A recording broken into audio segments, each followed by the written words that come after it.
Today's Wild West is in Buffalo, Wyoming at the historic Occidental Hotel, where Butch Cassidy, Calamity Jane, and Buffalo Bill spent the night. We'll take the tour coming up on today's Wild West. Calamity Jane, Buffalo Bill, Butch Cassidy, and the Sundance Kid. They're among the legends of the Old West who spent the night at the historic Occidental Hotel in Buffalo, Wyoming. And you can too. When you step in the Occidental, you're stepping back in time. We've kept the authenticity of the Occidental.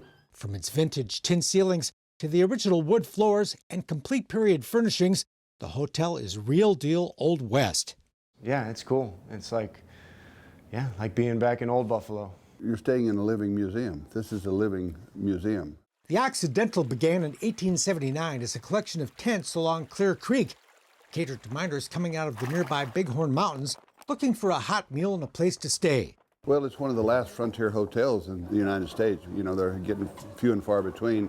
Soon replaced by a permanent log hotel, the Occidental also housed a bank, a stagecoach stop, a restaurant, and a saloon, and became the center of frontier Buffalo. We had court here when there wasn't a courthouse when it was being built. I mean, the posse to hunt down Nate Champion's killer was formed here in the saloon. Hired gun Tom Horn once checked in during those early years, as did future President Teddy Roosevelt. Well, Butch Cassidy and Sundance Kid both stayed here. Butch Cassidy signed the ledger in 1896, and it's very interesting because he did sign the ledger Butch Cassidy. He didn't sign it Leroy Parker or any other kind of alias. He literally signed it Butch Cassidy. With talk of the railroad coming to town, new owner Oscar Quick replaced the wooden hotel with a new brick structure. The reason we have the buildings today, the brick, the wood trim, the tin ceilings, are actually because of him, who purchased it in 1896. But the railroad chose to build their depot in nearby Sheridan.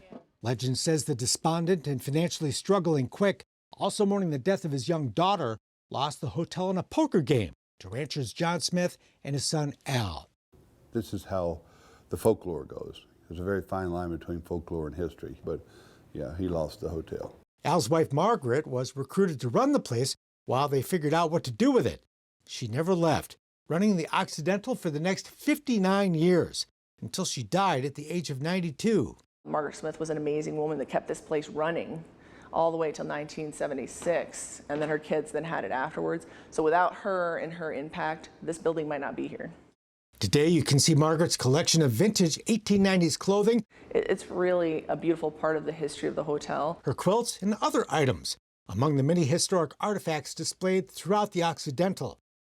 While Margaret did keep the hotel going, the hotel was also going downhill. The building was getting very, very dilapidated. And by the 1990s, there were plans to tear it down.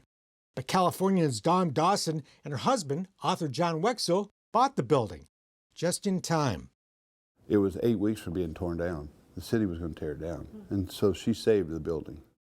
Long story short, they began the process of restoring the Occidental to its former glory. All the bricks been repointed on the building. New roof. Before handing the reins to current owners, Dave and Jackie Stewart. It's been a labor of love to keep it going, for sure, you know. But the hotel's doing well.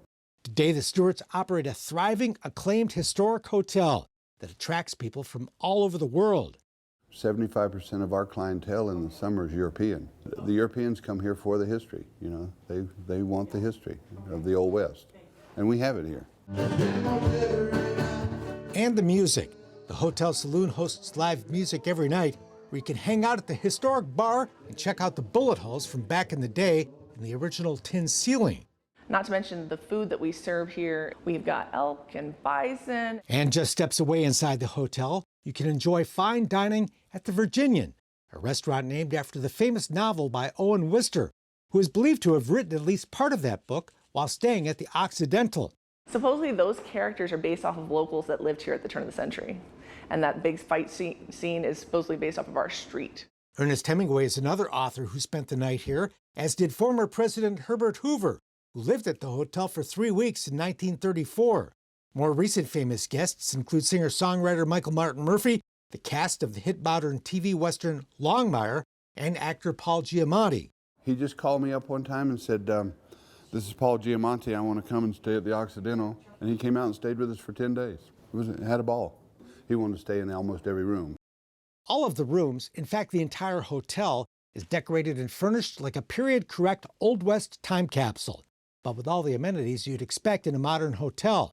Plus, something you might not expect. We have been voted the most haunted hotel in Wyoming. We've got a little girl ghost named Emily, kind of runs around upstairs in the 1904 structure. Guests have left a collection of dolls in a coffee room for Emily. Part of the reason that we chose this, we are like fascinated by the paranormal stuff, so we'd heard that this hotel might have some haunted rooms or haunted levels upstairs. So that was the first draw, but then we just kind of stayed for... Because it was just beautiful and fun.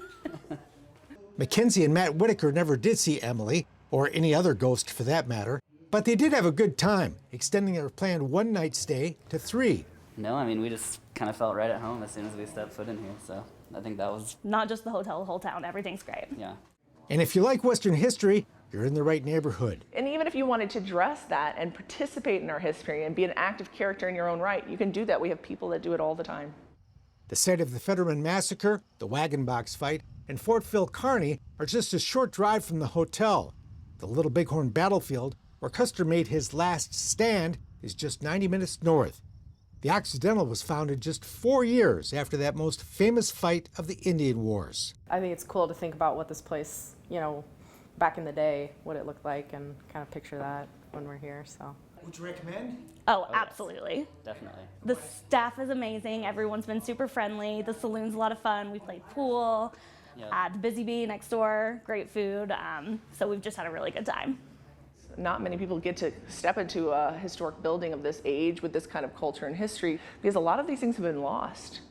Listed on the National Register of Historic Places, the Occidental Hotel, where Butch and Sundance, Calamity Jane, and Buffalo Bill spent the night. And you can too.